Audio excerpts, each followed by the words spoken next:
ইন্নাল হামদালিল্লাহ ওয়াসসালাতু ওয়াসসালামু আলা রাসূলিল্লাহি ওয়া বাদ।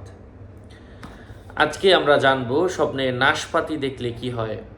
আল্লামা ইমাম ইবনে সিরিন স্বপ্নের বিষয়ে অভিজ্ঞ শ্রেষ্ঠ আলেমের কিতাব থেকে।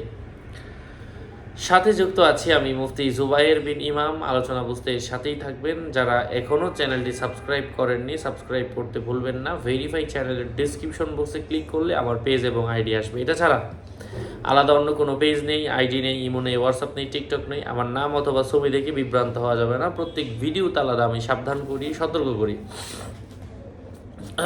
নাশপাতি স্বপ্নে দেখা, এটা অধিকাংশ স্বপ্নের বিষয়ে অভিজ্ঞ আলেমের মতে নেতিবাচক হিসাবে তারা উল্লেখ করেছেন, অর্থাৎ ইহা ভালো কিছুর আলামত বহন করে থাকে। তারা বলেছেন এটা রোগের অর্থ বহন করে থাকে। কারো মতে এটি একটি সম্পদ যা অর্জিত হবে এমন ব্যক্তির কাছ থেকে যে এটি সংগ্রহ করেছে অথবা সে খেয়েছে।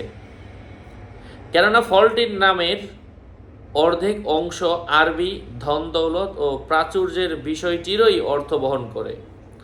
বলা হয়ে থাকে এই ফলটি যে হলুদ অবস্থায় দেখবে সে অসুস্থ অবস্থায় সম্পদ পাবে। যে অনারব ব্যক্তি এই ফলের গাছ স্বপ্নে দেখবে সে তার পরিবারের সঙ্গে তাদের থেকে কিছু মাল সম্পদ বের করার জন্য চাটুকারিতা করবে, এমন কিছুর পূর্বাভাস বুঝিয়ে থাকে। কেউ বলেন নাশপাতি মৌসুমি হলে রিজিকের আলামত, মৌসুম ছাড়া হলে যদি হলুদ রঙের হয় তাহলে এমন কোনো রোগের লক্ষণ যা এসে গেছে। সবুজ বর্ণের হলে দুশ্চিন্তার অর্থ বহন করে থাকে। কেউ বলেন যদি কোনো অসুস্থ ব্যক্তি দেখে সে নাশপাতি খাচ্ছে তার মানে সে সুস্থ হয়ে যাবে। কারো মতে যখন কোনো মহিলা স্বপ্নে দেখবে যে সে নাশপাতি ফল বহন করে নিয়ে যাচ্ছে তাহলে সে একটি ছেলে গর্ভধারণ করবে। কেউ বলেন যে ব্যক্তি স্বপ্নে দেখবে সে অনেক নাশপাতি ফল সংগ্রহ করেছে তাহলে সে অনেক সম্পদের উত্তরাধিকারী হবে, এমন কিছুর পূর্বাভাস বোঝায়। জমির বা লেবু জাতীয় এক প্রকার ফল, এই ফল স্বপ্নে দেখার অর্থ হচ্ছে সে প্রশংসায় ভাসবে।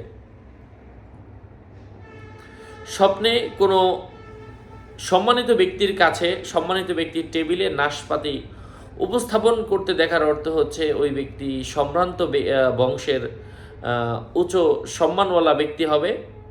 সম্মানিত ব্যক্তির কাছে দেওয়ার কারণে সে আর তার সমান আল্লাহ আরও বাড়িয়ে দিবেন। স্বপ্নে কোনো ব্যক্তি যদি নিজের খাবারের সাথে নাশপাতি খেতে দেখে সে আনন্দ চিত্তে তার জীবন কাটাবে, এমন কিছু বোঝায়। সর্বশেষ বলা যেতে পারে এটা অবশ্যই ভালো এবং প্রশংসার একটা বিষয়। আল্লাহ পাক আমাদেরকে বোঝার তৌফিক দান করেন। আরও আপডেট পেতে সাথেই থাকবেন। সকলের মঙ্গল, সুস্বাস্থ্য, দীর্ঘায়ু কামনা করে এখানেই শেষ করছি। আসসালামু আলাইকুম ওয়া রাহমাতুল্লাহি ওয়া বারাকাতুহু।